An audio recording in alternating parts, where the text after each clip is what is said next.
అంటే పొద్దున్న లేచిన దగ్గర నుంచి భగవంతుని స్మరణలో ఉండాలా? అసలు ఎవరిని స్మరించుకోవాలి? ఏ రకంగా స్టార్ట్ చేయాలి డే అనేది? చూడండి, ఒక రోజు మనకు వచ్చింది అంటే అది భగవంతుడి యొక్క కృప వల్లే కదండి. అవును. ఈరోజు మనకి ఈ జన్మ వచ్చింది అని అంటే స్వామిని స్మరించాలి. హరి హరి హరి హరి అని అంటాం మనం. హరి అష్టకము అని అంటాం అనమాట. హరినామస్మరణతో ప్రారంభం చేయాలి రోజు అని చెప్తారు. భగవంతుడికి, మన ఆచార్యులకి, గురువులకి అందరికీ ఒకసారి నమస్కారం చేసుకోవాలి. పృథ్వీని నమస్కరించాలి, ఎందుకంటే ఆవిడ మన జనని. కానీ ఆవిడ మనల్ని భరిస్తుంది కదండి. మనం ప్రతిరోజు అడుగు పెడుతూ ఉంటాం పృథ్వీ పైన, వివిధ రకములైన కృత్యములు చేస్తూ ఉంటాం అనమాట. కాబట్టి ఫస్ట్ లేవంగానే, ఎంతమందికి అలవాటు ఉందో లేదో తెలియదు కానీ ఫస్ట్ లేవంగానే భూమాతను స్మృశించాలి. శ్లోకములు ఉన్నాయండి, శ్లోకములు నేర్చుకోగలిగితే నేర్చుకోండి. కానీ ఆ భావన, అమ్మా నీ పైన అడుగు పెడుతున్నాను కదా, మమ్మల్ని క్షమించు, మమ్మల్ని రక్షించు అనే ఒక భావనతో మనము నేలని స్పృశించి నమస్కరించుకోగలిగితే అది చాలా అద్భుతమైన విషయం అనమాట. దాని తర్వాత మనం భగవంతుని స్మరించి పృథ్వీని స్పృశించి నమస్కరించుకొని మన గురువులకి, ఆచార్యులకి నమస్కారం చేసుకొని, మీకు ఒక విషయం చెప్తాను. అన్నిటికంటే ముందు 2 అక్షరాలతో ప్రారంభమయ్యేది రోజు పూర్వకాలంలో, హరి అని. ఇప్పుడు కూడా 2 అక్షరాలతో ప్రారంభం అవుతుంది, కాఫీ అని. కరెక్ట్. కాఫీ అనకుండా పక్కన పెట్టి హరి అనటంలో నిద్ర లేవాలి. ఓకే. నిద్ర లేసిన వెంటనే స్నానం ఆచరించాలి. మీకు ఆ విషయం తెలుసా అండి? స్నానం అనేది సనాతన ధర్మంలో చాలా ముఖ్యమైన విషయం. మనము చాలామందికి అర్థం కాదండి. స్నానం లేకుండానే రోజును ప్రారంభం చేసేయటము, వంటింట్లోకి వెళ్ళిపోవటము, తర్వాత టిఫిన్ చేసేయటము, ఇలాంటివన్నీ చేస్తూ ఉంటారు. చాలా పెద్ద తప్పది. మనం ప్రొద్దున లేవంగానే భగవంతుని స్మరించుకొని ముందు చేయవలసింది స్నానము. స్నానంలో కూడా గంగే చ యమునే చైవ గోదావరి సరస్వతి నర్మదే సింధు కావేరి జలేస్మిన్ సన్నిధిం కురు. అన్ని నదులను కూడా, గంగా జలమును, యమునా జలమును మనం స్మరించుకొని స్నానం ఆచరించాలి. మీకు ఇంకొక విషయం చెప్తాను, చాలామందికి తెలియని విషయం. మన ధర్మం మనకి చెప్తుంది, స్నానం ఆచరించేటప్పుడు వస్త్రం లేకుండా స్నానం ఆచరించకూడదు. మనము ఒక బట్ట కట్టుకొని స్నానం చేయాలి. అది ఆ నీటికి, ఆ దేవతకి మనం ఇచ్చే గౌరవం అన్నమాట. కాబట్టి స్నానం ఆచరించేటప్పుడు అపవిత్ర పవిత్రోవ సర్వావస్థాన్ గతోపివ యత్స్మరేత్ పుండరీకాక్షం సబాహ్యాభ్యంతర శుచి. పుండరీకాక్ష పుండరీకాక్ష పుండరీకాక్షాయ నమః. శ్రీ విష్ణు శ్రీ విష్ణు శ్రీ విష్ణు భగవన్నామ. ప్రొద్దున లేచినప్పటి నుంచి భగవన్నా, స్నానం ఆచరించేటప్పుడు భగవన్నా, భగవంతుడి ముందుకెళ్ళి భగవన్నా, రోజంతా భగవన్నా. ఎంత మనము భగవంతుడి యొక్క నామంతో మనం కనెక్షన్లో ఉన్నామనుకోండి, అంత మనకి స్పిరిచువల్ ఎనర్జీతో మనం రీఛార్జ్ అయిపోతాం అనమాట. మనకు ఆ స్ట్రెంగ్త్ వస్తుంది. మన రోజులో ఉండే ఆ ఒడిదుడుకులు అన్నీ ఉంటాయి కదండి, వాటన్నిటిని ఎదుర్కొనే ఒక శక్తి మనకి భగవన్నామస్మరణతో వస్తుందన్నమాట. కాబట్టి ప్రొద్దున లేచాక హరినామస్మరణ, దాని తర్వాత చక్కగా మనం చేయవలసినది స్నానం, దాని తర్వాత భగవద్ ఆరాధన. ఇవి చేసేసుకున్నాం అనుకోండి, మనం ప్రొద్దున లేవంగానే ఫోన్కి ఛార్జింగ్ పెట్టేస్తాం కదా, అలా మన శరీరం ఛార్జ్ అయిపోతుంది ఇవి చేసేసుకున్నా. దాని తర్వాత రోజులో ఉండే మన కార్యక్రమాలన్నీ కూడా మనం చేసుకుంటూ ఉండొచ్చు అనమాట. ఓకే. అయితే ప్రభుజీ, మనం ఆచరించే స్నానం ఎంతో ఇంపార్టెంట్ అని చెప్పి మీరు చెప్పారు. అది ఆచరించడం ఒక ఎత్తు అయితే సమయం కూడా ఇంపార్టెంట్ అని చెప్పి అంటుంటారు కదా ప్రభుజీ, ఏ టైంలో స్నానం ఆచరించాలి అని చెప్పి, అది ఎలా చూసుకోవాలి? మనము, మన శాస్త్రాలు చెప్తున్నాయి బ్రహ్మ ముహూర్తంలో నిద్ర లేవాలి అని. అంటే సూర్యుడు వచ్చే ముందు. ఓకే. ఇప్పుడు మీకు ఒక విషయం చెప్తాను. మీ ఇంటికి ఒక గెస్ట్ వస్తున్నారు అనుకోండి. సరే, ఈరోజు మీకు పండగ రోజు మీరు ఏం చేస్తారు? అరే ఈరోజు పండగ, త్వరగా లేవాలి, త్వరగా లేసుకొని కార్యక్రమాలన్నీ చేసుకొని నైవేద్యాలన్నీ తయారు చేసుకొని మనం త్వరగా ఈ పండుగని ముగించుకోవాలి, అమ్మవారి పూజ చేసుకోవాలని మీరు అనుకుంటారు. అవునా కాదా చెప్పండి? లేదా ఒక గెస్ట్ వస్తున్నారు అనుకోండి, సపోజ్ మీ గురువు గారు రేపు మీ ఇంటికి వస్తున్నారు అన్నారు అనుకోండి. మీ గురువు గారు ఇంటికి వచ్చాక బయట నాక్ చేశాక మీరు లేచి స్నానం చేసి రెడీ అవుతారా? లేదా ఆయన వచ్చే ముందే అన్ని సదుపాయాలన్నీ కూడా సక్రమంగా చేసుకొని పెట్టుకుంటారా చెప్పండి? వచ్చే ముందే చేస్తాం, అంతే కదండి. ఎవరైనా గెస్ట్ వచ్చినా, మన ఇంటి గురువులు వచ్చినా, ఎవరో ఒకళ్ళు అలా చేసుకుంటాం కదా. సూర్య భగవానుడు ప్రత్యక్షంగా మనకి భగవంతుడి యొక్క స్వరూపం మనకి దర్శనమిస్తున్నారు. ఆయన ప్రతిరోజు ఉదయించే ముందే మనం నిద్ర లేవాలి. దాన్ని బ్రహ్మ ముహూర్తము అని అంటారు. సూర్యోదయం కంటే ముందు మనం నిద్రలేచి మన యొక్క స్నానాది కార్యములన్నీ పూర్తి చేసుకొని మనం రెడీగా ఉండాలి సూర్యుడిని స్వాగతించడానికి. మన యొక్క భగవన్నామ స్మరణ చేసుకుంటూ మనము రెడీ అయిపోతాం అనమాట. అందుకే సంధ్యావందనాది కార్యక్రమములు మనం ప్రొద్దున పూట, మధ్యాహ్నం పూట, సాయంకాలం పూట 3 పూటలు చేస్తామన్నమాట. ఆయన ఎవరికి చేస్తున్నాము అని అంటే సూర్యమండలంలో మధ్యలో ఉన్న భగవంతుడికి మనం చేస్తున్నాము. కానీ ఆయన మనకి భగవంతుడిని దర్శింపజేసే ఒక ప్రత్యక్షమైన క్యారియర్. ఓకే, కాబట్టి మనం ఆయన వచ్చే ముందే మనం నిద్ర లేవాలి. ఆయన రాకముందే మన యొక్క నిత్య కృత్యములన్నీ కూడా పూర్తి చేసుకొని మనము ఆధ్యాత్మిక కార్యక్రమంలో నిమగ్నమై ఉండాలి. ఓకే, మీరు చూడండి, ప్రొద్దున పూట లేవటం అనేది అటు మన ఆరోగ్యరీత్యా, అలానే సామాజిక పరంగా, అలానే మన ఆధ్యాత్మికంగా, శారీరకంగా, అన్ని మానసికంగా అన్ని విషయములలో మనకి మంచి చేస్తుంది. అందుకే early to bed and early to rice keeps a man healthy, wealthy and wise అని అన్నారు. కాబట్టి ప్రొద్దున పూట బ్రహ్మముహూర్తంలో నిద్ర లేచి స్నానం ఆచరించవలే. ఇది ప్రతి సనాతన ధర్మానికి సంబంధించిన వారు తప్పక ఆచరించాల్సిన ఒక పద్ధతి. ఓకే, అయితే ప్రభుజీ మనం మాట్లాడుకున్న దాంట్లో ఇంకొకటి భగవంతుడి ఆరాధన. చాలా వరకు అంటే ఇంట్లో మగవారు పూజ చేస్తేనే మంచి ఫలితం పొందుతారు అని చెప్పి ఈ మధ్య కాలంలో చెప్తున్నారు. కానీ ఎక్కువగా ఆడవాళ్ళే పూజ చేస్తుంటారు. అసలు నిజంగా ఆడవాళ్ళే పూజ చేయాలా, మగవారు చేయొచ్చా? అసలు మగవారు చేయాల్సిన కార్యక్రమాలు ఏంటి ఆధ్యాత్మిక పరంగా? ఎవరెవరు ఉద్ధరింపబడాలి అని అనుకుంటారో, ఎవరెవరికి భగవంతు అనుగ్రహం కావాలనుకుంటున్నారో వాళ్ళు చేయాలండి. మీకు ఒక విషయం చెప్తాను. ఒక మగవాడు పూజ చేసిన, ఆరాధన చేసిన, పుణ్యం చేసిన, పునస్కారం చేసిన దాంట్లో ఉండే 50% ఆడవారికి వెళ్తుంది. ఓకే, ఎంత? 50%. ఏదైనా పాపం చేశాడనుకోండి, దాంట్లో 1% కూడా ఆడవారికి రాదు. అదెలా ప్రభుజీ? మరి పుణ్యం అయితే పుణ్యం 50% వెళ్తుంది, పాపంలో వెళ్ళదు. ఓకే, స్త్రీ చేసిందనుకోండి పుణ్యం 1% హస్బెండ్కి రాదు, 100% ఆవిడ దగ్గరే ఉంటుంది. స్త్రీ ఏదైనా పాపం చేసిందనుకోండి, దాంట్లో 50% హస్బెండ్కి వెళ్తుంది. ఇది ఒక బంపర్ ఆఫర్ అనమాట, మన శాస్త్రాలు ఇచ్చింది. బాగుందా మీకు? బాగా అనిపిస్తున్నట్టుంది మీకు. శిల్ ప్రభుపాదుల వారు ఒక దగ్గర ప్రస్తావన చేస్తారు, everybody has to fly their own plane అంటారు. మనకి అంబరీష మహారాజు గారి వృత్తాంతంలో వస్తుంది.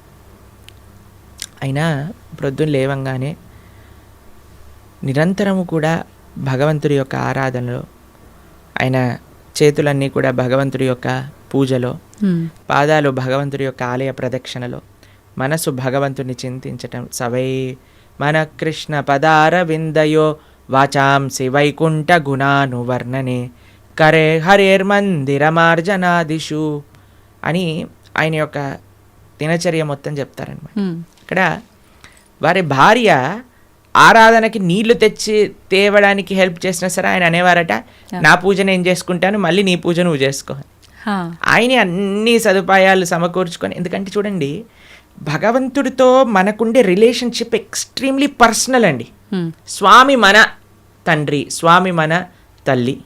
ఇప్పుడు చూడండి మీకు ఒక విషయం చెప్తాను. మన ఇంట్లో ఎవరిదైనా పుట్టినరోజు ఉందనుకోండి, మనం ఏం చేస్తాం? ఒకసారి మాకు ఈ సంఘటన ఎదురైందనమాట.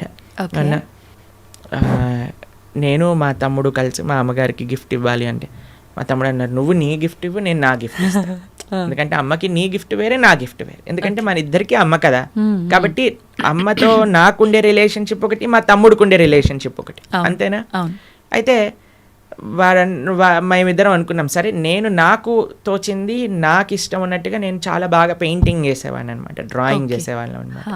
అయితే నేను ఇచ్చేస్తాను, నేను ఏదో ఒకటి స్కెచ్ చేసిస్తాను అంటే, మా తమ్ముడు అన్నాడు, నేను ఏదో ఒకటి తయారు చేస్తాను, ఏదో ఒక బొమ్మ లాంటిది ఏదో ఒకటి తయారు చేస్తాను, ఇస్తాము అని ఇద్దరం వేరు వేరు చేసి ఇచ్చామన్నమాట. అంటే ఎందుకు అని అంటే, మనకి మన ప్రేమను వ్యక్తపరచుకునే మార్గం ఒకటి, ఒక ఇంట్రెస్ట్, ఒక టాలెంట్, ఒక way of expressing hour love ఉంటుంది, అంతే కదా.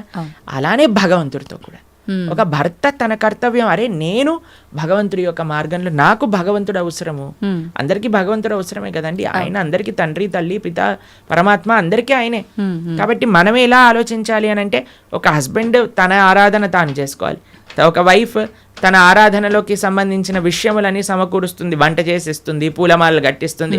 దాని తర్వాత వారి హస్బెండ్ వెళ్ళిపోయాక వైఫ్ తన ఆరాధన తాను చేసుకుంటుంది, పిల్లలు వచ్చి దండం పెట్టుకుంటారు, ఏదో అమ్మ నాన్నలకి ఇద్దరికి హెల్ప్ చేస్తారు, అందరు కలిసి ఆరాధన ఒకటి ఉంటుంది, ఒక్కొక్కళ్ళు కలిపి ఆరాధన ఉంటుంది అన్నమాట. కాబట్టి ఏదో స్త్రీలు చేస్తే ఇల్లంతా బాగైపోతుంది అనే భ్రమలో నుంచి బయటపడండి, మీకు 1% పుణ్యం రాదు.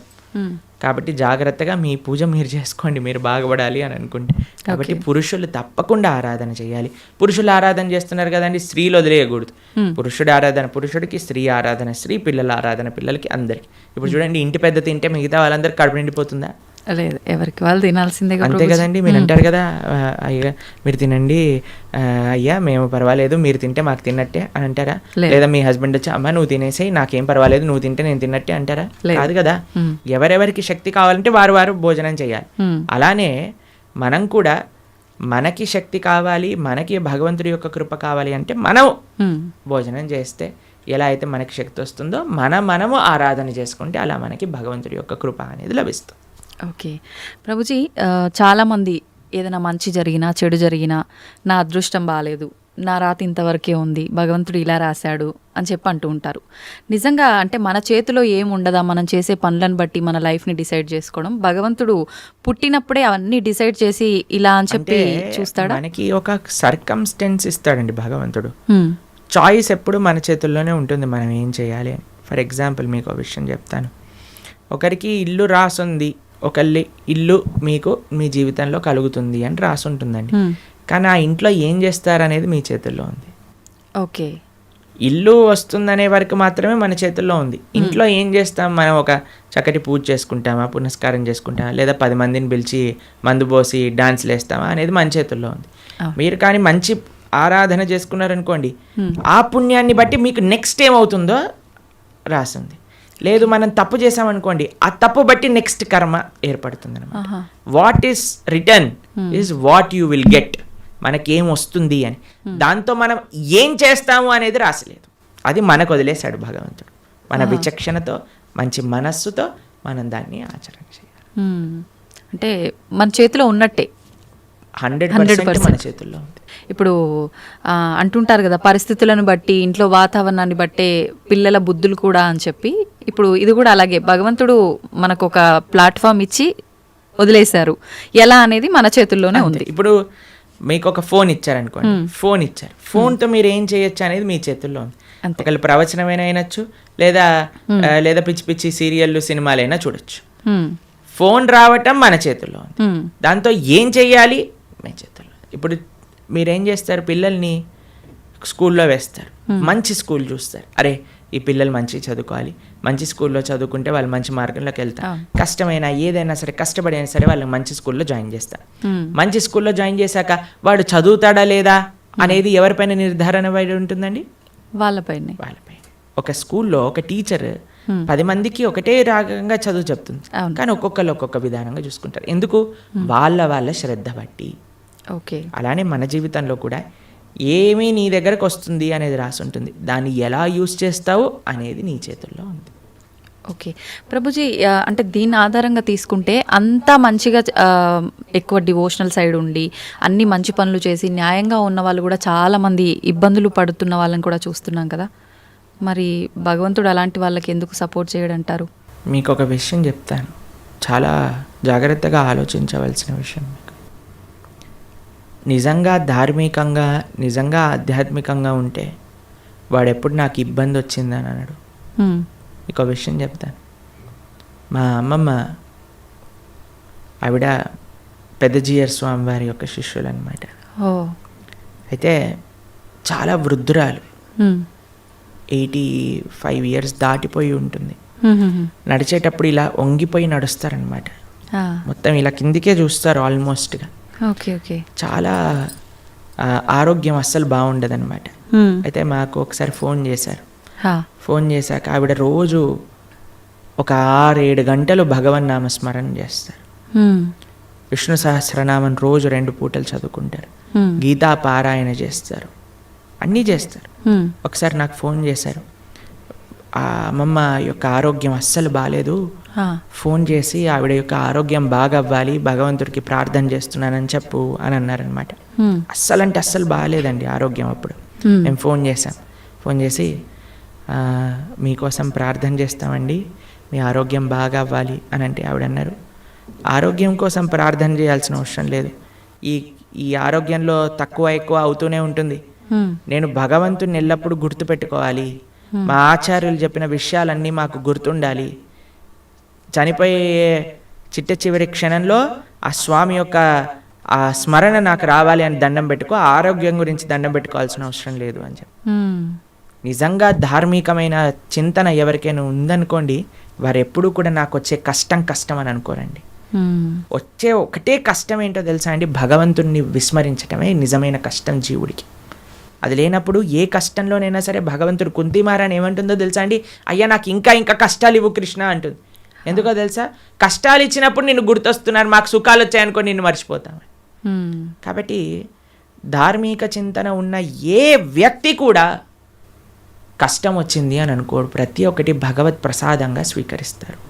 ఓకే, అది ముఖ్యమండి. మాకు ఎంతోమంది, మీకు ఒక విషయం చెప్తాను, శ్రీల కదంబకానన స్వామి అని మా ఇస్కాన్లో ఒక స్వామీజీ ఉంటారనమాట. ఆయనకి 4th స్టేజ్ క్యాన్సర్. ఈరోజు టెస్ట్కి వెళ్ళారు, తెలిసిపోయింది, రేపు అడ్మిట్ అవ్వాలి డాక్టర్ అని చెప్పారు. మీరు ట్రీట్మెంట్లో ఉన్నారనుకోండి, 1 year మీరు హాస్పిటల్లో ఉండండి, మేము మీకు ట్రీట్మెంట్ చేస్తాము, ఒక 2-3 సంవత్సరాలు బ్రతుకుతారు మీరు అన్నారు. ఆయన అన్నారు, భగవంతుడు ఇచ్చిన జన్మ నాకు, దీన్ని భగవంతుడి యొక్క సేవలో వినియోగించుకోవాలి, 2-3 సంవత్సరాలు ఎక్స్ట్రా బ్రతకడం వల్ల ఏం చేసేది లేదు, కాబట్టి నేను బృందావనానికి వెళ్ళిపోతాను అని అన్నీ వదిలేసి బృందావనానికి వచ్చేసారు. సంవత్సరం పాటు అక్కడ పూర్తిగా తెలుసు ఆయనకు, ఒక్కొక్క రోజులో నా రోజు అయిపోతుంది, ఇంకా డాక్టర్స్ చెప్తున్నారు ఇంకా 10 రోజులు, ఇంకా 2 రోజులు, ఇంకొక రోజు మాత్రమే. బిందాస్గా కూర్చొని చేర్పైన వాళ్ళ శిష్యులందరికీ కూడా ఉపదేశం చేసి, కీర్తన చేస్తూ, భగవన్నామ స్మరణ చేస్తూ, విగ్రహాలు ముందే పెట్టుకొని రోజు ఆరాధన చేస్తూ, చివరి రోజు కూడా నవ్వుతూ బ్రహ్మాండంగా ఆనందంగా ఆ మృత్యు యొక్క ఒడిలోకి, అంటే భగవద్భక్తులకు మృత్యు రాదండి, శ్రీకృష్ణ పరమాత్మ డైరెక్ట్గా వస్తారనమాట. కాబట్టి కష్టం ఏమి కష్టం కాదండి ఈ ప్రపంచంలో. కష్టం వచ్చినా సరే అది మనం పూర్వజన్మ చేసుకున్న ఫలము. ఇప్పుడు మీరు ఆయన మంచోడు అని అంటున్నారు అంటే, లేదా మంచి చేస్తున్నారు అనుకుంటున్నారు, ఇంతకు ముందు ఏం చేశామో మీరు చూసారా? లేదు. మనం ఇంతకు ముందు జన్మలో ఏం చేసుకున్నామో మనకు తెలియదు కదా. కాబట్టి కష్టం వస్తుంది అని అంటే అకారణంగా కష్టం ఎందుకు ఇస్తాడండి? భగవంతుడికి ఏం పని లేదా? ఆయన ఇక్కడ ఉన్నారు కదా హైదరాబాద్లో మూసాపేటలో, ఆయన కష్టం ఇవ్వండి కొద్దిగా చూద్దాం ఎలా బాధపడతాడో అని ఆయన ఏమన్నా పైన వైకుంఠం నుంచి ఆ పని చేస్తున్నారో చెప్పండి. లేదు. ఆయన ఎందుకు అంటాడండి ఎవరికైనా కష్టం తెప్పించాలి అని భగవంతుడు ఎందుకు అనుకుంటాడు చెప్పండి? ఇప్పుడు మీరు చూడండి, చిన్నపిల్లలు ఇప్పుడు నేను బాగా అల్లరి చేశారనుకోండి, రూమ్లో వేసేస్తారు, వేసేసి లాక్ పెట్టేస్తారు, లాక్ పెట్టేసి ఏడుస్తారనమాట పిల్లలందరూ చాలా. అమ్మాయి ఏమన్నా కావాల్సుకొని అరే మా పిల్లవాడు బాగా ఏడుస్తున్నాడు అని ఆనందపడుతుందా అండి? ఎందుకు వేసింది రూమ్లో? తెలుసుకోవాలని, అల్లరి మానేయాలి, మంచిగా ఉండాలి బుద్ధిగా కదండి. అమ్మ ఒక కొట్టినా, ఒక మాట అన్నదా, తిట్టినా, రూమ్లో వేసినా, దేనికైనా సరే ఒక పనిష్మెంట్ ఎందుకు వస్తుంది? ఎందుకంటే మారి మంచి విషయములు తెలుసుకొని ముందుకెళ్తారేమో అని. భగవంతుడు కూడా మనకి ఏదన్నా ఇచ్చాడు అని అంటే, ఒక కష్టం ఇచ్చాడు అని అంటే, ఆ కష్టం నుంచి ఏం నేర్చుకోవాలి? Failures are stepping stones for success అని అంటారు. ఒక నష్టం జరిగినా, ఒక ఏదైనా సరే, అరే మనం ఇంకా ఇంకా ఇంకా భగవన్ నామస్మరణ ఎలా చేసుకోవాలి, భగవంతుడికి దగ్గరికి ఎలా అవ్వాలి. ఇప్పుడు మీకు ఒక విషయం చెప్తానండి. బృందావనంలో లాస్ట్ ఇయర్ మేము ఆ వీడియో చూస్తున్నాం అనమాట. యమునా నది మొత్తం పొంగిపోయి బృందావనం మొత్తం కూడా మునిగిపోయిందనమాట. అందరు షాపులలోకి, ఇంట్లలోకి, అన్నిట్లోకి నీళ్ళు వచ్చేసాయి మొత్తం కూడా. అయితే ఇంటర్వ్యూ చేసే వాళ్ళు వెళ్తున్నారనమాట. వెళ్తూ టీవీ ఛానల్లో వాళ్ళు ఏమనిపిస్తుందండి మీకు, ఏమనిపిస్తుందండి అంటే, ఓ బహుత్ మజా ఆ రహా హై, యమునా మహారాణి హమారే ఘర్ మే ఆ గయి హై అని ఆరతులు ఇస్తున్నారనమాట. వాళ్ళకి ఏమనిపించట్లేదు, వాళ్ళ సామాన్లు కొట్టుకుపోయాయి, వాళ్ళ షాప్ పాడైపోయిందని. యమునా మహారాణి హమారే ఘర్ పధార్ రహీ హై, యమునా మహారాణి హమారే షాప్ మే ఆ గయి హై, అందరు కీర్తన పెట్టుకొని డాన్స్ వేస్తున్నారు అనమాట. చూడండి, అదే మన ఇంట్లో నీళ్ళు వచ్చాయనుకోండి, హే ఈ గవర్నమెంట్ గలీజ్ది, ఇది ఇట్లా అయిపోయింది, అది అలా అయిపోయింది అని మనం ఏడుస్తూ ఉంటాం. అవును ఇది చూసే విధానం అండి జీవితంలో. ఒకటి కష్టం వచ్చినా నష్టం వచ్చినా భగవత్ ప్రసాదంగా ఉన్నాం అనుకోండి, ఏం పెద్ద కష్టం లేదు. కానీ పరమాత్మ ఎవ్వరికి కష్టం ఇవ్వాలి అని అనుకోరు. మన యొక్క పూర్వజన్మ ఫలితం మనకు ఒక విధంగా వచ్చిందనుకోండి, దాన్ని స్వీకరించాలి. తండ్రి ఐ యాక్సెప్ట్ అని ముందుకెళ్ళాలి. ఓకే ప్రభుజీ, ఇప్పుడు మీరు చెప్పినట్టుగా అమ్మమ్మ గారి విషయం అయితే కానీ, గురువు గారి విషయం ఒకటి చెప్పారు, అదైతే ఏంటి, ఇప్పుడు యమునా నది గురించి చెప్పింది. ఇంత ప్రశాంతంగా కష్టం వచ్చినా ఇది కష్టం కాదు, అది కూడా భగవంతుడి కృపే, ఆయన అనుగ్రహమే అని చెప్పి దాన్ని సుఖంగా భావించాలి అని అంటే నిజంగా అసలు అంత ఈజీగా ఎలా సాధ్యపడుతుంది? ఈ కుటుంబ జీవనంలో ఉన్న వాళ్ళకి ఇదంతా ఎంత ఆధ్యాత్మికంగా ఉన్నా సాధ్యపడుతుంది అంటారా? చెప్పిన వాళ్ళందరూ కుటుంబ జీవితం ఉన్నారు, కానీ ఎక్కడో కొంతమంది, అందరికీ అలా సాధ్యపడాలంటే చాలా ఈజీ అండి. భగవంతుడి పైన నమ్మకం ఉండాలి, అంతే, ఇంకేం అవసరం లేదు. ఇప్పుడు మీకు ఒక విషయం చెప్తానండి. మీ డాటర్స్ ఉన్నారు, మీ డాటర్స్కి మా అమ్మ నాన్న నాకు చేసింది మంచి అని అనుకుంటే మీరు ఏమన్నా సరే వాళ్ళు యాక్సెప్ట్ చేస్తారు, మీ మాట వింటారు. వాళ్ళు అనుకున్నారనుకోండి, మా అమ్మకి ఏం తెలుసు నా గురించి, నాకు బాగా తెలుసు, నాకు ఏది మంచో ఏది చెడు అని అంటే మీరు ఏమంటారండి మీ పిల్లల్ని చూసి? అరే ఇంత చిన్న పిల్లలు రా, మీకేం తెలుసు మంచి చెడు అంటే ఏంటో, అదే అనుకుంటాం కదా. కాబట్టి మనకి ఎలా తెలుస్తుందండి మంచి అంటే చెడు అంటే ఏంటి అని? అరే భగవంతుడి పైన, అరే భగవంతుడికి తెలియదు ఉంటుందా చెప్పండి? లేదు. స్వామి మనల్ని సృష్టించిన వ్యక్తి, ఆయనకి తెలియదా అండి మనకి మంచి ఏది చెడేది అని? ఆయన పైన నమ్మకం ఉండాలంతే. స్వామి మారోబి రాకోబి, నువ్వేం చేసినా నాకు మంచి చేస్తావు, నమస్కారం అనండి, అంతే. ఇంకా ఏం జరిగినా సరే మనం దాన్ని తీసుకోగలము. ఆ భక్తి, ఆ శరణాగతి భగవంతుడి పైన ఉండాలంతే. ఓకే ప్రభుజీ, మన హిందూ ధర్మం విషయానికి వస్తే కొన్ని కోట్ల దేవతలు రకరకాల రూపాలుగా ఆరాధిస్తారు. ఎందుకని? భగవంతుడు ఒక్కడే కదా, ఇన్ని రూపాలుగా ఎందుకు ఆరాధించాలంటారు? భగవంతుడు ఎన్నో రూపాల్లో లేడండి, భగవంతుడు ఒక్కడే. గోవిందం ఆది పురుషం తమహం భజామి. ఆ స్వామి, ఇప్పుడు చూడండి, మన కంట్రీ తీసుకున్నాం అనుకోండి, ఒక ప్రైమ్ మినిస్టర్ ఉంటాడు. ఆ ప్రైమ్ మినిస్టర్ యొక్క క్యాబినెట్లో మిగతా మంత్రులు ఉంటారనమాట. ఆ మంత్రుల యొక్క ఆఫీస్లో చాలా మంది పనిచేస్తూ ఉంటారు. ఇదంతా కలిపి మనం ఒక గవర్నమెంట్ అంటాం, అంతేనా? అలానే భగవంతుడు ఒక్కడే ఉంటాడు, ప్రైమ్ మినిస్టర్ ఒక్కడే ఉన్నట్టుగా భగవంతుడు ఒక్కడే ఉంటాడు. ఆయన యొక్క మినిస్ట్రీలో చాలా మంది మంత్రులు ఉంటారనమాట. ఒకడు వాటర్ డిపార్ట్మెంట్, వరుణుడు చూసుకుంటాడు. ఆ తర్వాత హోమ్ మినిస్ట్రీ ఇంద్రుడు చూసుకుంటాడు. లేదా మెయింటెనెన్స్ ఒక డిపార్ట్మెంట్, డిస్ట్రక్షన్ ఒక డిపార్ట్మెంట్, ఫైర్ ఒక డిపార్ట్మెంట్, ట్రెజరీ, ఫైనాన్స్ ఒక డిపార్ట్మెంట్. అట్లా ఒక్కొక్క దేవత దగ్గర ఒక్కొక్క డిపార్ట్మెంట్ ఉంది. దాని కింద చాలా మంది పనిచేస్తూ ఉంటారు. కానీ స్వామి ఏం చేస్తుంటారు? స్వామి ఇవన్నీ పట్టించుకోడండి పెద్దగా. స్వామి యొక్క పాదాలకు ఉండే ఒక ధూళి యొక్క కణం యొక్క కాంతి ఈ ప్రపంచాన్ని మొత్తం నడిపించేది, అంత శక్తి భగవంతుడి దగ్గర ఉంది. భగవంతుడు ఏం చేస్తాడు? కేవలం తన భక్తులతో తాను లీలలు చేస్తూ ఉంటారనమాట. తన భక్తుల యొక్క ప్రేమను ఆస్వాదన చేస్తూ ఉంటారు. స్వామి పెద్దగా సృష్టి చేసి, పద ఈరోజు భూమిని సృష్టి చేద్దాం, పద ఇక్కడ ఇది చేద్దాం, అది చేద్దాం, ఆయన ఏం పట్టించుకోడు. ఆయన తన భక్తులు ఎక్కడెక్కడ ఎత్ర గాయంతి మద్భక్త తత్ర తిష్టామి నారద, తన భక్తులు రక్షించుకోవడానికి, తన భక్తుల్ని కాపాడుకోవడానికి, తన భక్తుల యొక్క ప్రేమను స్వీకరించడానికి స్వామి చేస్తుంటారు. మిగతావన్నీ ఆయన సిస్టమ్, ఒక సిస్టమ్ పెట్టేశారనుకోండి, ఆ సిస్టమ్ నడుస్తూనే ఉంటుంది. అలా భగవంతుడి యొక్క మినిస్ట్రీలో ఎంతో మంది దేవతలు ఉన్నారు. ఆ దేవత ఆ పని చేస్తూ ఉంటుంది. భగవంతుడు ఒక్కడే, దేవతలు చాలా మంది. దేవతలందరూ కూడా భగవంతుడి కింద ఆయన యొక్క సేవ చేస్తూ ఉన్నారనమాట. అది విశేషం. ప్రభుజీ, పుట్టుక చావు ఈ రెండు సృష్టి ధర్మం అందరికీ తెలిసిన విషయమే. పుట్టినప్పుడు ఎంతైతే సంతోషపడతామో, మరణం సంభవిస్తుంది అని తెలిసినప్పుడు అంతే ఎక్కువగా బాధపడతాం. అయితే కొంతమందికి ఇందాక మీరు చెప్పినట్టుగా ముందే డాక్టర్లు డిసైడ్ చేస్తారు ఇన్ని రోజుల కంటే ఎక్కువ బ్రతకరని. అలాంటి సందర్భాల్లో కూడా అసలు వాళ్ళు ఆ న్యూస్తో ఎక్కువ ఇబ్బంది పడి తొందరగా పోయే వాళ్ళు కూడా ఉన్నారు. అసలు వీటన్నిటి గురించి భగవద్గీతలో ఏం చెప్తారు? ఎవరికైతే తన పైన కాన్ఫిడెన్స్ లేదో వాడు భయపడాల్సిందే కదండి. మనం చేసిన పాపాలు, మనకుండే అనుబంధాలు ఎక్కువ ఉన్నాయనుకోండి, ఆ జీవుడు చాలా కష్టపడతాడు పోవడానికి. ఇప్పుడు అందరికీ భయం ఏంటండి? చావే కదా భయం. రోగం రాకూడదు, తర్వాత ముసలి వాళ్ళు అవ్వకూడదు, అందుకే కదా ఎక్కడిచ్చినా వైట్ హెయిర్ వచ్చేసినా పెయింట్ వేసేస్తాం. దాని తర్వాత మిగతా అన్ని మేకప్ డిపార్ట్మెంట్లు ఇవన్నీ ఎందుకు ఇంత ఫ్లరిష్ అవుతున్నాయంటే జనాలకి ఒకటే ముసలితనం వద్దు, రోగం వద్దు, చావద్దు. ఈ మూడింటిని తప్పించుకోలేము. ఇదే జీవితం అంటే. ఎంత మనం కవర్ వేసినా, ఎంత మనం ఏది చేసినా సరే మన యొక్క ఆ వయస్సు ముందుకు వెళ్ళిపోతూనే ఉంటుందండి. హ్మ్.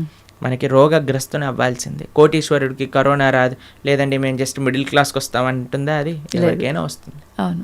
కంపల్సరీ బాధపడాల్సిందే. హ్మ్. అందుకే ఈ ప్రపంచం అంటారు, ఈ ప్రపంచంలో అన్నిటినీ అడ్జస్ట్ చేయడానికి చూడకు అని అంటారు. హ్మ్.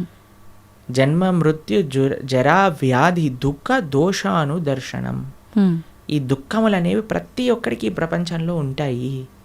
మనం ఆలోచించవలసింది ఏంటి అని అంటే, అరే ఈ దుఃఖాలే రాకుండా దీన్ని ఆపాలని ప్రయత్నం చేయక, ఇది వస్తూనే ఉంటాయి, కానీ దీనికి పర్మనెంట్ సొల్యూషన్ ఏమిటి? హా. ఇప్పుడు మీకు ఒక విషయం చెప్తాను. కొన్నిసార్లు శరీరం పైన హ్మ్. పుండ్లు వస్తాయి, బాయిల్స్ అని అంటారు. హ్మ్. వాటికి ఒక టెంపరీ ట్రీట్మెంట్ ఏంటి, డాక్టర్ దగ్గరికి వెళ్ళాను అనుకోండి, అది కట్ చేసేస్తారు. ఆ ప్రదేశంలో ఇలా ఒక ఆయింట్మెంట్ రాసేసి కట్టేసేస్తారు అనమాట. ఇక్కడ పోతుంది, ఇక్కడ వస్తుంది, హ్మ్. ఇక్కడ పోతుంది, ఇక్కడ వస్తుంది, ఇక్కడ పోతుంది, ఇక్కడ వస్తుంది, ఇక్కడ పోతుంది, ఇక్కడ వస్తుంది. హ్మ్. అది ప్రతిసారి వచ్చినప్పుడల్లా కట్ చేసేసుకొని ఆయింట్మెంట్ రాసేసుకొని పూసేసుకోవటం ఇదొకటి. ఆ. లేదు, ఇంకొద్దిగా డీప్గా వెళ్ళామనుకోండి, అసలు ఎందుకు ఇది వస్తుంది ఇన్ఫెక్షన్ అని అంటే, బ్లడ్లో ఇంప్యూరిటీస్ ఉన్నాయి. సరే, let me cleanse my blood, ఆ రక్తాన్ని క్లెన్స్ చేద్దాం అని ఆ క్లెన్జింగ్ ప్రాసెస్తో ఉన్నారనుకోండి, పర్మనెంట్గా అసలు బాయిల్సే రావు కదా. అవును. మనం ఏం చేస్తున్నాం, మరమ్మత్తు చేస్తున్నాం, చిన్న చిన్న మరమ్మతులు చేస్తున్నాం అనమాట. హ్మ్. పుండిని ఊదుతున్నాం మనం. అరే పుండే రాకుండా చూసుకో అని ఆధ్యాత్మిక మార్గం చెప్తాం. హ్మ్. కాబట్టి మనం ఏం చేయాలి, ఆ బ్రహ్మభువనాలోక పునర్ ఆవృత్తినో అర్జున మాముపేత్యతు కౌంతయ్య పునర్జన్మన. హ్మ్. భగవంతుణ్ణి ఆశ్రయించాలి. భగవంతుణ్ణి చేరుకున్న వాడికి ఎప్పుడు మళ్ళీ ఇలాంటి కష్టములు రావు. హ్మ్. అందుకే జన్మ మృత్యు ఇవన్నీ కృష్ణుడు భగవద్గీతలు చెప్పారు. పుట్టిన ప్రతివాడు చావక తప్పదు, చచ్చిన ప్రతివాడు పుట్టక తప్పదు. ఎప్పటి వరకు? భగవంతుడి దగ్గరికి వెళ్ళనంత వరకు. హ్మ్. అందుకే మన మానవ జన్మ యొక్క ప్రయోజనం ఏంటి అంటే, స్వామి దగ్గరికి వెళ్ళి స్వామి యొక్క సేవ చేయటము. ఓకే ప్రభుజీ, భగవద్గీత అంటే ఇప్పుడు చాలా వరకు చనిపోయిన వాళ్ళు దగ్గర మాత్రమే వినిపిస్తోంది. అసలు ఏంటి నిజంగా భగవద్గీత అనేది ఆ సమయంలో మాత్రమే ఉపయోగించుకోవాల్సిన ఒక అంశం అంటారా? భగవద్గీత చనిపోయిన వారి దగ్గర పెట్టడంలో ఉండే అంతరార్థం ఏంటి అని అంటే, వీడు ఎలానో గీత నేర్చుకోకుండా వెళ్ళిపోయాడు, కనీసం మీరైనా మారండ్రా హ్మ్.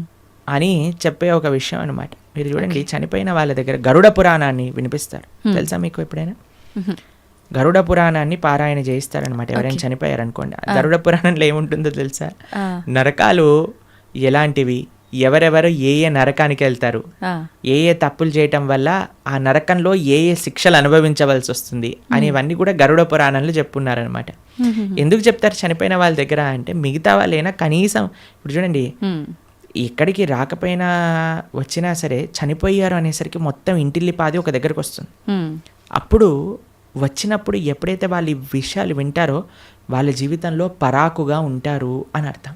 ఓకే, కనీసం ఆ ఎక్స్పెక్టేషన్స్ అంటారు. ఇప్పుడు చూడండి, మన పోయినవాడు పోతాడు, తర్వాత మధ్యాహ్నం ఏంటి మెన్యూ చెప్పండి, ఏమి ఆర్డర్ చేయాలి క్యాటరింగ్ నుంచి అని అందరూ కూర్చొని సినిమాలు చూసుకుంటూ హ్యాపీగా 10-15 రకాలు భోజనం చేసి హాయిగా ఎవరింటికి వాళ్ళు వెళ్ళిపోతున్నారు. చనిపోయిన వాళ్ళ దగ్గర గీత చెప్పటంలో అంతరార్థం ఏంటి అని అంటే, వాడు పోయాడు, కనీసం నీ జీవితమైనా చక్క పెట్టుకో అని. ఓకే, కానీ చనిపోయినప్పుడు వినవలసింది కాదండి గీత. ఇప్పుడు మన గీత చదువుకుంటే మన రాత బాగుపడుతుంది, అందుకోసం గీత చదవమని చెప్తారనమాట. ఓకే, అది విశేషం. ప్రభుజీ, ఆలయాల విషయానికి వస్తే ప్రతి ఆలయంలో కూడా గంటలు ముఖ్యంగా మనకు కనిపిస్తూ ఉంటాయి. ఏంటి ప్రభుజీ గంటలకి ఆలయానికి ఉన్న సంబంధం? భగవంతుడి యొక్క నివేదన చేసేటప్పుడు గంటను మ్రోగించవలే అని ప్రతి దాంట్లో మనకు గంట ఉపయోగించరండి. కొన్ని కైంకర్యములు ఉంటాయి భగవంతుడికి. స్వామి యొక్క అభిషేకం చేసినప్పుడు అన్ని వాద్యములు కూడా గంటలో ఉంటాయి, గంట స్వరూపంలో ఉంటాయి అని అంటారనమాట. కాబట్టి ఆ గంటని భగవంతుడి యొక్క నైవేద్యములలో వాడుతుంటారు. స్వామికి నివేదన చేసేటప్పుడు గంటలు మోగుతూ ఉంటాయి. మీరు తిరుమల వెళ్ళారనుకోండి, టంగ్ టంగ్ టంగ్ టంగ్ అని మోగుతూ ఉంటాయి గంటలు, నైవేద్య గంటలు అనమాట. మీకు కృష్ణుడు ఒకసారి బృందావనంలో దొంగతనం చేయడానికి వెళ్ళారనమాట. అప్పుడు ఒక గోపిక ఏం చేసిందంటే అన్నీ ఉట్టి కట్టేసింది, వెన్న మొత్తం కూడా, కృష్ణుడికి అందకూడదని. తర్వాత కృష్ణుడు ఏం చేసేవాడు, ఉట్టి కడితే రాయి వేసేసాడు వాడు. రాయి వేయంగానే కుండకి చిన్న రంధ్రం పడేది. చక్కగా అక్కడ నుంచి మొత్తం వెన్న ఇలా ఫౌంటైన్ లాగా షవర్ లాగా వచ్చేస్తుంది అనమాట. కింద అందరూ పాలు పెరుగు వెన్న నెయ్యి అన్ని తాగేస్తూ ఉండేవారు. అయితే ఈ గోపిక కొద్దిగా తెలివైన గోపిక. ఇప్పుడు ఏం చేసింది తెలుసా అండి, ఈ ఉట్టితో పాటు గంటలు కూడా కట్టింది. ఉట్టిని ఊపారనుకోండి గంట మోగుతుంది, వెంటనే వచ్చి కృష్ణుడిని పట్టేసుకోవాలి. తర్వాత కృష్ణుడు అన్నాడు సరే వెయ్యండి, ఒకళ్ళ పైన ఒకళ్ళు నించోండి అనగానే ఒకళ్ళు ఉన్నారు. కృష్ణుడు పైకి ఎక్కాడు. పైకి ఎక్కగానే గంటలు చూశాడనమాట. గంటలు చూసాగానే భగవంతుడు అన్నాడు గంటలారా మోగకూడదు అని అన్నాడు. సరే స్వామి మీరు ఏం చెప్తే అది మోగం అని కూర్చున్నాయన్నమాట. కృష్ణుడు వెంటనే లోపల చేయబెట్టి బ్రహ్మాండంగా వెన్న తీసి అందరికీ పంచుతుంది. కృష్ణుడు ఎప్పుడు తాను తినేవాడు కాదండి, అందరికీ పంచేవాడు. మన భగవంతుడికి ఉన్న లక్షణమే అది, ఇవ్వటం తప్ప ఆయనకేం తెలియదు. ఇస్తుండేవాడు. తన స్నేహితులకు పెట్టేశారు, కోతులకు పెట్టేశారు, ఆయన దగ్గర ఉన్న వాళ్ళందరికి పెట్టేశారు. ఇంకా లాస్ట్కి ఆయన తినాలి అని నోట్లో పెట్టుకోగానే గంటలన్నీ మోగటం ప్రారంభం చేశాయి. ఆ గోపిక వచ్చేసింది, పట్టేసుకుంది. భగవంతుడు అనుకున్నాడు ఆ గోపిక పట్టేసుకొని లాగేస్తుంటే ఒరే గంటలారా చెప్పాను కదరా మిమ్మల్ని మోగద్దా అని, ఎందుకు మోగారు, ఇప్పటి వరకు బాగానే ఉన్నారు కదా. అయ్యా ఏం లేదండి మాకు అలవాటు కదా, మీరు నైవేద్యం స్వీకరిస్తుంటే మోగటామని, అందుకే మీరు తింటాం ప్రారంభం చేయగానే మేము మోగేసాము అని అన్నాయి అనమాట గంట. కాబట్టి అందరికీ కూడా భగవంతుడి యొక్క సేవలో వినియోగించుకోవాలి అనే ఒక లక్షణం ఉంటుందన్నమాట. గంట భగవంతుడికి నివేదన చేసేటప్పుడు గంట మోగించడం, భగవంతుడికి కైంకర్యం జరిగేటప్పుడు గంట మోగించడం. ఎందుకంటే సర్వ వాయిద్యములన్నీ కూడా ఘంటానాదంలో ఉంటాయి అని మన శాస్త్రములు చెప్తున్నాయి అన్నమాట. కాబట్టి గంటను ఉపయోగించాలి మంత్రంతో పాటు కైంకర్యంతో పాటు అని మనకు చెప్తారనమాట. ఓకే ప్రభుజీ, అలా అని ఊరికే ఆలయంలోకి వెళ్ళి టింగ్ టింగ్ అని ఊరికే ఎక్కడున్నా సరే ఏదున్నా పాపం భగవంతుడికి ఎందుకంటే డిస్టర్బెన్స్. కాబట్టి మనం వచ్చామని ఆయన గంట మోగిస్తేనే మన వైపు చూడడు. మనం మంచి చేస్తే ఆయన నువ్వు గంట మోగించినా సైలెంట్గా ఆలయం బయట నుంచి భగవంతుని చూసినా ఆయన మనల్ని చూస్తారు. ఎందుకంటే ఆయన చెప్పిన మాట వింటున్నాం కాబట్టి. ఏం మాట వినకుండా టంగ్ టంగ్ సినిమాలో గా రక్తం గారేటట్టుగా గంటలు కొట్టి మనం కింద బేవోష్ అయిపోవాల్సిన అవసరం ఏం లేదు. భగవంతుడి యొక్క అటెన్షన్ కావాలి అనుకుంటే మనం స్వామి యొక్క మాటలు గీత భాగవత రామాయణాదులు మనం విని మనం దాని జీవితంలో ఆచరిస్తున్నాము అని అంటే స్వామి వెయిట్ చేస్తూ ఉంటారు. శ్రీల భక్తి సిద్ధాంత సరస్వతి ఠాకూర్ అని మా ఆచార్యులు ఆయన చెప్తారనమాట, don't try to see Krishna, serve Krishna in such a way that Krishna would want to see you అని అంటారు. ఆయన ఏమంటారంటే దేవుణ్ణి చూడాలి అని పరితపించకు, భగవంతుడి యొక్క సేవ ఎలా చెయ్యి అని అంటే భగవంతుడే నిన్ను చూడాలి అని అనుకోవాలి, అట్లా సేవ చేయటం నేర్చుకో అని అంటారనమాట వారు. కాబట్టి ఆ విధంగా మనం ఉండేటట్టుగా ప్రయత్నం చేసుకోవాలి. గంట ఆడవాళ్ళు కొట్టకూడదు పూజా సమయంలో హారతి ఇచ్చేటప్పుడు, కానీ పక్కన మగవాళ్ళు గంట కొట్టాలి ఆడవాళ్ళు హారతి ఇవ్వాలని వింటూ ఉంటాం. నిజంగా గంట ఆడవాళ్ళు కొట్టకూడదు అంటారు? అలాంటివి ఏం లేదండి, భగవంతుడి యొక్క సేవలో అందరు సమానమే. ఇంకొకటి సేవ అన్నారు. భగవంతుడికి భక్తితో మనం చేసే పనులు ఇష్టపడతాడా, లేదంటే సేవ చేస్తే ఎక్కువగా అనుగ్రహిస్తాడంటారా? భక్తితో సేవ చేస్తే ఇష్టపడతారు. పూజల కన్నా సేవని ఎక్కువగా ఇష్టపడతారా? సేవ అంటే భగవంతుడికి చేసే ఆరాధన కూడా సేవనే. శ్రీ విగ్రహ సేవ అని అంటాం. భగవంతుడికి నైవేద్యం సమర్పణ చేయటం సేవనే, లేదా గోవులకి సేవ చేయటం సేవనే, 10 మందికి భగవత్ ప్రసాదాన్ని నివేదన చేయటం సేవనే, 10 మందికి భగవంతుడికి సంబంధించిన విషయములు చెప్పటం సేవనే, ఆలయానికి వెళ్ళటం సేవనే. కాబట్టి భగవంతుడి యొక్క భక్తులకి సేవ చేయటం సేవనే. ఎన్నో రకాల సేవలు ఉన్నాయండి. స్వామి యొక్క ఆరాధన సేవాభావనతో ఏమి సేవ అంటే ఏంటో తెలుసా అండి, ఇప్పుడు ఏదైనా అపేక్షించామనుకోండి అది బిజినెస్ అవుతుంది, సేవ అవ్వదు. తండ్రి నేను ఈ పూజ చేస్తాను నువ్వు నాకు అది ఇవ్వు, సేవ కాదు, అది బిజినెస్. బిజినెస్ ట్రాన్సాక్షన్ మాత్రమే.